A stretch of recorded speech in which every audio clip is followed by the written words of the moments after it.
শঙ্কর মেয়ে পুতুল আর গ্লুগান চেয়েছিল, তাই ওর বাবা গ্লুগান কিনে এনেছে এবং 5টা মেয়ে পুতুল কিনে এনেছে। এখন গ্লুগান দিয়ে ওর বাবা ওকে পুতুলের ঘর বানাতে সাহায্য করছে।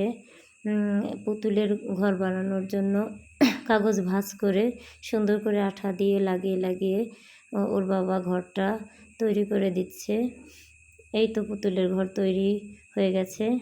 এখন শঙ্কর পুতুলগুলো নিয়ে এসেছে, পুতুলগুলো নিয়ে এসে ঘরের সামনে রেখেছে। এখন পুতুলগুলোকে ঘরে রাখবে, আঠা শুকিয়ে গেলেই ঘরে রাখবে। এখন পুতুলগুলোকে ঘরটা দেখাচ্ছে আর বলছে, তোমাদের ঘরটা কেমন হয়েছে? পুতুলগুলো তো খুব খুশি। এখন শঙ্কর ঘরের পাশে রেললাইন তৈরি করছে। পুতুলের বাড়ির পাশে রেললাইন আছে, যে এখান দিয়ে রেলগাড়ি চলবে।